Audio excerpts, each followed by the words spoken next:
Programang ito ay rated SPG, striktong patnubay at gabay ng magulang ang kailangan. Maaaring may masiselang tema, lengguwahe, karahasan, sexual, horror o droga na hindi angkop sa mga bata. Kumusta mga kaserenatics? Welcome back muli sa ating channel. Mga kasigabo, ibang klase ang mga pangyayari sa episode kagabi. Hindi lang aksyon ang ating nasaksiyan dahil muling lumabas ang mas emosyonal na bahagi nga ni Gabo.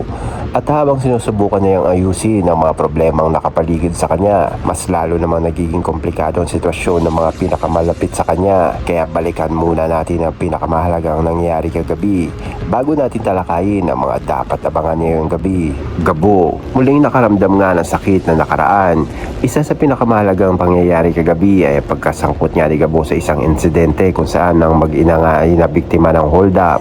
Hindi nagdalawang isip si Gabo na kumilos. Hinarap niya mga goons at mag-isa niyang pinabagsak ang mga ito. Pero higit pa sa isang simpleng eksena ng aksyon ang nangyari.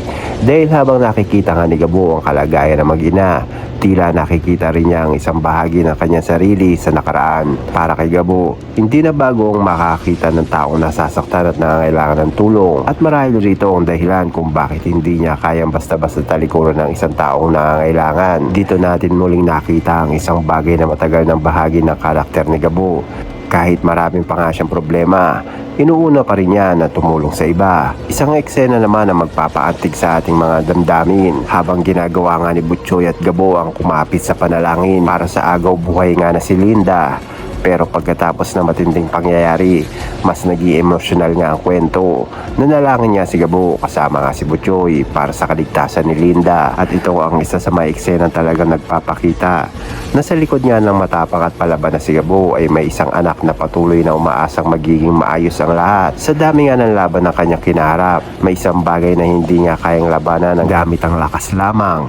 Ang takot na nawala nga sa isang taong mahalaga sa kanya. Kaya habang naghihintay sila para kay Linda, ramdam naman ang bigat ng sitwasyon. At dito na nga mas naging personal ang laban ni Gabo. Samantala si Seb, handa raw akuin ang problema ni Sam. Habang nakikipaglaban si Gabo sa sarili niyang mga problema, may isa namang karakter na patuloy na nagsisikap na maging sandala ni Sam. Muli niyang ipinakita kay Sam na handa nga siyang tumulong at akuin ang mga problema. Muli niyang ipinakita kay Sam na handa siyang tumulong at akuin ang mga problemang kinaharap nga nito.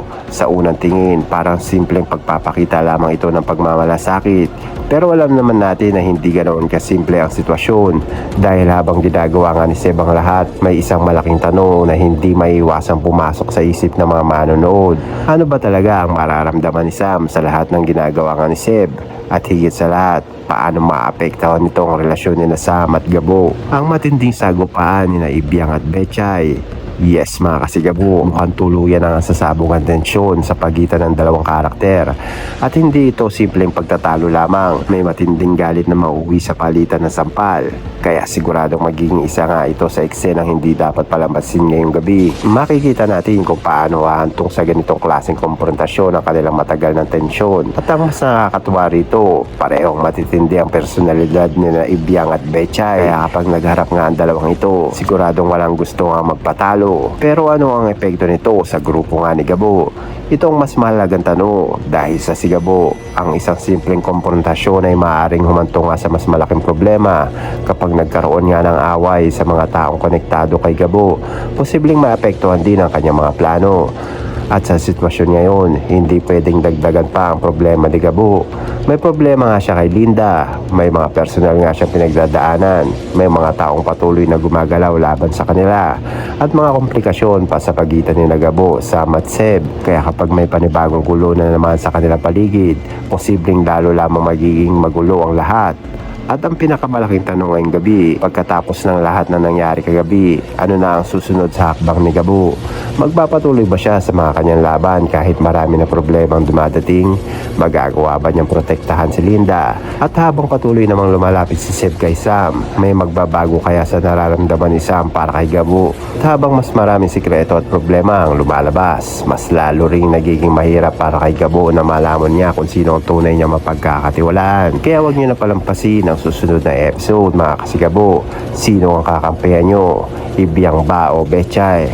At ano sa tingin nyo? May pag-asa bang maging maayos ang relasyon ni Gabo at Sam? I-comment nyo lang ang inyong opinion sa ibaba.